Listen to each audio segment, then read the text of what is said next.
Hi friends, YouTube ಚಾನಲ್ಗೆ ಸ್ವಾಗತ. Bhagyalakshmi serial ಇವತ್ತಿನ ಸಂಜೆಯಲ್ಲಿ ಏನು ಕತೆ ಅನ್ನೋದನ್ನು ಈಗಲೇ ನೋಡೋಣ. ಸೀರಿಯಲ್ ಇಷ್ಟ ಆದರೆ ಲೈಕ್ ಕೊಡಿ. ನನ್ನ ಚಾನಲಿನ ಸಬ್ಸ್ಕ್ರೈಬ್ ಆಗಿಲ್ಲ ಅಂದರೆ ಸಬ್ಸ್ಕ್ರೈಬ್ ಮಾಡ್ಕೊಳ್ಳಿ ಫ್ರೆಂಡ್ಸ್. ಪೂಜಾ ಮನೆಗೆ ಬಂದಿದ್ದಾಳೆ. ಆಟೋಲಿ ಬಂದಿದ್ದೆ. ಇವರೇನು ಇಲ್ಲಿ ಏನು ಮಾಡ್ತಿದ್ದಾರೆ ಅಂತೇಳ್ಬಿಟ್ಟು ಯೋಚನೆ ಮಾಡ್ಕೊಂಡು ಒಳಗೆ ಬರ್ತಾಳೆ. ಅಷ್ಟೊತ್ತಿಗೆ ಪೂಜಾ ಅವ್ರ ಭಾವ ಎಲ್ಲರೂ ಮುಂದೆ ಪೂಜಾ ಬಗ್ಗೆ ಹೇಳ್ತಾ ಇದ್ದದನ್ನು ಕೇಳಿಸ್ಕೊತಾಳೆ. ಪಾರ್ಕಲ್ಲಿ ಕಿಶನ್ ಜೊತೆಲಿ ಮಾತಾಡ್ತಾ ಇದ್ದಿದ್ದನ್ನು ತಪ್ಪಾಗಿ ಬಂದು ಮನೇಲಿ ಎಲ್ಲರೂ ಮುಂದೆ ಹೇಳಿ ಅವಮಾನ ಮಾಡ್ತಿರ್ತಾನೆ. ತಾಂಡವರು ಪೂಜಾವನ್ನ ನೋಡಿ ಪೂಜಾ ಅವರು ಬರಬೇಕು ಅಂತಿದ್ದಾರೆ. ಅವ್ರ ಅಮ್ಮ ಬಂದು ಏಯ್ ಎಲ್ಲಿಗೋಗಿದ್ದೆ, ಕೆಲ್ಸಕ್ಕೆ ಹೋಗಿಲ್ವೇನೆ ಅಂತ ಜೋರು ಮಾಡ್ತಿದ್ದಾರೆ. ಏನೇ ಮುಖ ನೋಡ್ತಾ ಇದೆಯಾ, ಎಲ್ಲಿಗೋಗಿದ್ದೆ ಅಂತ ಹೇಳ್ಬಿಟ್ಟು ಜೋರು ಮಾಡ್ತಿದ್ದಾರೆ. ಅಮ್ಮ ಅದು ಅಂತಾಳೆ ಪೂಜಾ. ತಡವಡಿಸ್ತಾ ಇದೆಯಾ, ಹಳೇಂದ್ರು ಹೇಳಿದ್ದು ನಿಜಾನಾ ಅಂತ ಕೇಳ್ತಾರೆ ಅವ್ರ ತಾಯಿ. ಯಾವನ ಜೊತೆಗೋ ಪಾರ್ಕ್ಗೆ ಹೋಗಿದ್ಯಾ ಅಂತ ಕೇಳಿಬಿಟ್ಟು ಒಂದು 5-6 ಏಟು ಪೂಜಾಗೆ ಹೊಡೆದು ಬಿಡ್ತಾಳೆ. ಭಾಗ್ಯ ಬಂದು ಬಿಡಿಸ್ತಾಳೆ. ಅಮ್ಮ ಹೊಡಿಬೇಡಮ್ಮ ಅಂತ ಹೇಳಿ. ಅಲ್ಲಮ್ಮ, ನಿನಗೆ ನಿನ್ನ ಮಗಳ ಮೇಲೆ ನಂಬಿಕೆ ಇಲ್ವಾ? ಯಾರೋ ಹೊರಗಡೆಯವ್ರು ಬಂದುಬಿಟ್ಟು ನಿನ್ನ ಮಗಳು ಈಗ ಮಾಡಿದ್ರು ಆಗ ಮಾಡಿದ್ರು ಅಂದರೆ ನಂಬ್ತೀಯಾ ಅಂತ ಕೇಳ್ತಾಳೆ. ನಿನಗೆ ಗೊತ್ತು ತಾನೇ, ನಮ್ಮ ಮನೇಲಿ ಈ ಥರದ್ದೆಲ್ಲ ಆಗ್ತಾ ಇರಲಿ ಅಂತಲೇ ಕಾಯ್ತಾ ಇರ್ತಾರೆ ಕೆಲವರು ಅಂತಾಳೆ. ಅದಕ್ಕೆ ತಾಂಡವ್ ಹೇಳ್ತಾರೆ, ಹಲೋ ಮೇಡಮ್, ನಾನೇನು ಮನೆ ಹಾಳು ಮಾಡಬೇಕು ಅಂತ ಹೇಳ್ಬಿಟ್ಟು ಇದನ್ನೆಲ್ಲ ಮಾಡ್ತಾ ಇಲ್ಲ, ಇರೋದನ್ನೇ ಹೇಳ್ತಾ ಇರೋದು ಅಂತ ಹೇಳ್ತಾನೆ. ಸುನಂದ್ ಅವ್ರು ಹೇಳ್ತಾರೆ ತಾಂಡವ್ ಅವ್ರಿಗೆ, ನಿನ್ನನ್ನೇನು ಈಗಿಂದ ನೋಡ್ತಾ ಇದ್ದೀವ, ನೀನು ಏನೇನು ಮಾಡ್ತಿದ್ಯಾ, ಏನೇನು ಕಾರ್ಬಾರ್ ಮಾಡ್ತಿದ್ಯಾ ಎಲ್ಲ ನಮಗೆ ಗೊತ್ತಿರುತ್ತೆ. ಭಾಗ್ಯ ಹೇಳ್ತಾ ಇದ್ದಾಳೆ, ಪೂಜಾ ಒಂದು ವಿಷಯ ಕೇಳ್ತಾ ಇದ್ದೀನಿ, ನೇರವಾಗಿ ನಿಜ ಹೇಳು ಅಂತ. ಇವ್ರು ಹೇಳ್ತಿರೋದೆಲ್ಲ ಸತ್ಯನಾ ಅಂತ ಕೇಳುವಾಗ, ಇಲ್ಲಕ್ಕ, ಖಂಡಿತವಾಗ್ಲೂ ಇವ್ರು ಹೇಳ್ತಿರೋದೆಲ್ಲ ಸುಳ್ಳಕ್ಕ ಅಂತ ಹೇಳ್ತಾಳೆ. ಪೂಜಾನ ಭಾಗ್ಯ ಒಳಗೋಗು ಅಂತ ಕಳಿಸ್ಬಿಟ್ಟು ತಾಂಡವನ್ಗೆ ಸರಿಯಾಗಿ 2 ಮಾತು ಕೇಳ್ತಾಳೆ. ತಾಂಡವ್ ಅವರೇ, ನನ್ನ ತಂಗಿ ಹೇಳಿದ್ದನ್ನ ಕೇಳಿಸ್ಕೊಂಡ್ರು ತಾನೆ? ಅವಳು ಹೇಳಿದ ಮೇಲೆ ಮುಗೀತು.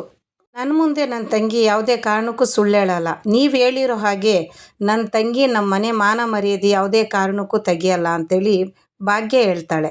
ಓಹೋ, ಅವಳೇನು ಸತ್ಯಹರಿಶ್ಚಂದ್ರನ ವಂಶದವಳು, ಅವಳು ಹೇಳ್ಬಿಟ್ಲಂತೆ, ಇವಳು ನಂಬಿಟ್ಲಂತೆ ಅಂದಾಗ ಭಾಗ್ಯ, ಹೌದು ತಾಂಡವರೇ, ನಂಬಲೇಬೇಕು ಅಂತ. ನಾನು ಕೇಳಿದ್ದು ನನ್ನ ತಂಗಿ ಪೂಜಾ ಹತ್ರ, ತಾಂಡವ್ರ ಹತ್ರ ಕೇಳಿ ಅವರು ಉತ್ತರ ಕೊಟ್ಟಿದ್ದಿದ್ರೆ ಕಷ್ಟ ಆಗಿರೋದು ಅಂತ ಹೇಳ್ತಾಳೆ. ಪೂಜಾ ಒಳಗೆ ಕೂತಿರುವಾಗ ಭಾಗ್ಯನೂ ಭಾಗ್ಯವ್ರ ತಾಯಿ ಇಬ್ಬರೂ ಪೂಜಾನ ಮಾತಾಡೋಕೆ ಬರ್ತಾರೆ. ಪೂಜಾ ಭಾಗ್ಯ ಮುಂದೆ ಎಲ್ಲನೂ ಒಪ್ಕೊತಾಳೆ, ಅಲ್ಲೇನೆಲ್ಲ ನಡೀತು ಅಂತ. ಕಿಶನ್ ಅವಳನ್ನ ಇಷ್ಟಪಡ್ತಾ ಇದ್ದೀನಿ ಅಂತ ಹೇಳಿದ್ದನು, ಮತ್ತು ಇವಳು ಬೇಡ ಅಂತ ಹೇಳಿದ್ದು, ಕೆಲಸ ಬೇಡ ಅಂತ ಬಿಟ್ಟು ಬಂದಿದ್ದು, ಪಾರ್ಕಲ್ಲಿ ಬಂದು ಅವನ ಕೈ ಹಿಡಿದು ಮಾತಾಡುವಾಗ ತಪ್ಪಾಗಿ ತಿಳ್ಕೊಂಡು ಅವಳಿಗೆ ಅವಮಾನ ಮಾಡಿದ್ದು ತಾಂಡವ ಅವರು, ಎಲ್ಲ ವಿಷಯನೂ ಭಾಗ್ಯ ಮುಂದೆ ಹೇಳ್ಕೊತಾ ಇದ್ದಾಳೆ. ಗೊತ್ತಿತ್ತು ಕಣೆ, ನನಗೆ ಗೊತ್ತಿತ್ತು, ಇದನ್ನೇ ತಾನೇ ಹಳೇಂದ್ರು ಎಲ್ಲ ಹೇಳಿದ್ದು ಅಂತೇಳ್ಬಿಟ್ಟು ಪೂಜಾ ಅವ್ರ ತಾಯಿ ಹೇಳ್ತಿದ್ದಾಳೆ. ಅವ್ನು ಪ್ರಪೋಸ್ ಮಾಡಿಬಿಟ್ಟ ಅಂತೇಳಿ ಅವನ ಜೊತೆಗೆ ನೀನು ಪಾರ್ಕಿಗೆ ಹೋಗ್ತೀಯಾ ನೀನು ಅಂತೇಳಿ ಹೊಡೆಯೋಕೆ ಹೋಯ್ತಾರೆ. ಕುಸುಮ ಅವ್ರು ಬಂದು, ಸುನಂದ ಸುಮ್ಮನೆ ಇರೋ ಒಂದು ನಿಮಿಷ, ಎಲ್ಲ ಹೇಳಿ ಮುಗಿಸ್ಲಿ ಅವಳು ಅಂತ ಹೇಳ್ತಾರೆ. ಕುಸುಮ ಅವ್ರಿಗೂ ಭಾಗ್ಯಗೆ ಪೂಜಾ ಮೇಲೆ ತುಂಬ ನಂಬಿಕೆ ಇದೆ.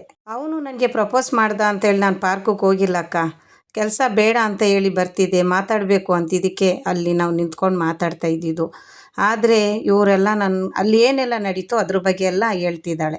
ಅವನು ನನಗೆ ನೆನ್ನೆನೇ ಪ್ರಪೋಸ್ ಮಾಡ್ದಕ್ಕ, ಆದರೆ ನನಗಲ್ಲಿ ಕೆಲಸ ಮಾಡೋಕ್ಕೆ ಇಷ್ಟ ಆಗಿಲ್ಲ, ಪ್ರೀತಿ ಗೀತಿ ಅಂತ ಹೇಳ್ಬಿಟ್ಟು ಅದ್ರ ಹಿಂದೆ ಬಿದ್ದು ನಿನಗೆ ನಾನು ಬೇಜಾರು ಮಾಡೋಕ್ಕೆ ಇಷ್ಟ ಇಲ್ಲ ಅಕ್ಕ ಅಂತ ಹೇಳ್ತಾಳೆ. ಅವನಿಗೆ ಜಾಬ್ ಬಿಟ್ಟಿದ್ದು ಅವ್ನಿಗೆ ಇಷ್ಟ ಆಗಿರಲಿಲ್ಲಕ್ಕ, ಮಾತಾಡಬೇಕು ಅಂತ, ಅದಕ್ಕೋಸ್ಕರ ಅಲ್ಲಿಗೆ ಹೋಗಿದ್ದು ನಾನು. ಅವನಲ್ಲೂ ನನಗೆ ತೊಂದರೆ ಕೊಡೋಕ್ಕೆ ಬಂದಿಲ್ಲಕ್ಕ, ಇನ್ನು ಮೇಲೆ ನಿನ್ನ ಲೈಫಲ್ಲಿ ನಾನು ಬರಲ್ಲ ಅಂತ ಹೇಳೋದಕ್ಕೆ ಬಂದಿದ್ದ.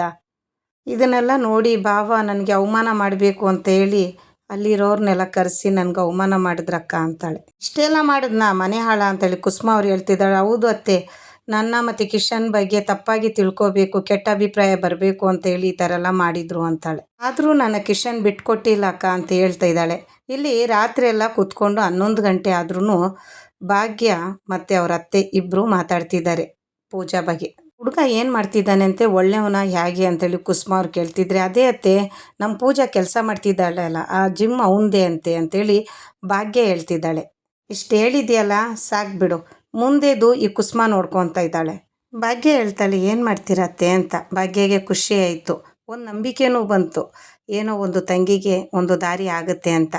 ಇಬ್ಬರು ಖುಷಿಯಾಗಿ ಮಾತಾಡಿಕೊಂಡು 11 ಗಂಟೆ ಇತ್ತು, ಬೆಳಗ್ಗೆ ಕ್ಯಾಂಟೀನ್ಗೆ ಹೋಗಬೇಕು, ಹೋಗಿ ಹೋಗಂತ ಕುಸುಮ ಅವ್ರ ಭಾಗ್ಯಗೆ ಕಳಿಸ್ಬಿಟ್ಟು ತಾನು ಹೋಗಿ ಮಲ್ಕೊತಾರೆ. ಅಷ್ಟರಲ್ಲಿ ಬೆಳಗ್ಗೆ ಎದ್ದಿದ ತಕ್ಷಣ ಕ್ಯಾಂಟೀನ್ಗೆ ಹೋಗೋದಕ್ಕೆ ರೆಡಿ ಆಗ್ತಾರೆ. ಭಾಗ್ಯ ಅತ್ತೆ ಕೈಯಲ್ಲಿ ಒಂದು ಇಯರ್ಫೋನ್ ಕೊಟ್ಟಿರ್ತಾಳೆ, ಫೋನ್ ಮಾಡುವಾಗ ಇದನ್ನು ಕಿವಿಗೆ ಹಾಕ್ಕೊಂಡು ಮಾತಾಡಿ ಅಂತ. ಇಲ್ಲಿಂದ ಹೊರಡುವಾಗ ಪೂಜಾ ಹೇಳ್ತಾಳೆ, ಅಕ್ಕ ನಾನು ನಿನ್ನ ಜೊತೆಗೆ ಬರ್ತೀನಿ ಕ್ಯಾಂಟೀನ್ಗೆ ಅಂತ. ನೀವು ಬರಲ್ವಾ ಅತ್ತೆ ಅಂತೇಳ್ಬಿಟ್ಟು ಭಾಗ್ಯ ಕೇಳುವಾಗ ನನಗೊಂದು ಸ್ವಲ್ಪ ಕೆಲಸ ಇದೆ, ಹೋಗಿ ಬರ್ತೀನಿ, ನೀವು ಇಲ್ಲೇ ಮಾತಾಡ್ಸ್ಕೊಂಡು ನಿಂತ್ಕೊಂಡ್ರೆ ಲೇಟಾಗಿ ಹೋಗುತ್ತೆ, ನೀವು ಹೋಗಿ ಬನ್ನಿರಿ ಅಂತೇಳಿ ಪೂಜಾನು ಭಾಗ್ಯನೂ ಕಳಿಸ್ಕೊಡ್ತಾಳೆ. ಭಾಗ್ಯ ಅತ್ತೆ ಕೈಯಲ್ಲಿ ಒಂದು ಇಯರ್ಫೋನ್ ಕೊಟ್ಟಿರ್ತಾಳೆ. ನೀವೇನಾದರೂ ಮಾತಾಡುವಾಗ ಇಯರ್ಫೋನ್ ಹಾಕ್ಕೊಂಡೇ ಮಾತಾಡಿ ಅಂತ. ಅಲ್ಲಿ ಹೋಗಿ ಮುಟ್ಟಿದ ತಕ್ಷಣ ಭಾಗ್ಯ ಫೋನ್ ಮಾಡ್ತಿರ್ತಾಳೆ. ಕುಸುಮ ಅವ್ರಿಗೆ ಇಯರ್ಫೋನ್ ಹಾಕ್ಕೊಳ್ಳೋಕ್ಕೆ ಬರಲ್ಲ.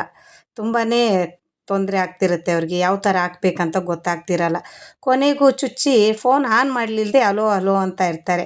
ಕೊನೆಗೆ ಆ ವೈರ್ನ ತೆಗ್ದಾಕ್ಬಿಟ್ಟು ಫೋನ್ನ ಕಿವಿಯಲ್ಲಿ ಇಕ್ಕೊಂಡು ಭಾಗ್ಯ ಹತ್ರ ಮಾತಾಡ್ತಾರೆ. ನೀನು ಕೊಟ್ಟಿರೋ ವೈರ್ ಅದು ಸರಿ ಇಲ್ಲ ಅಂತ.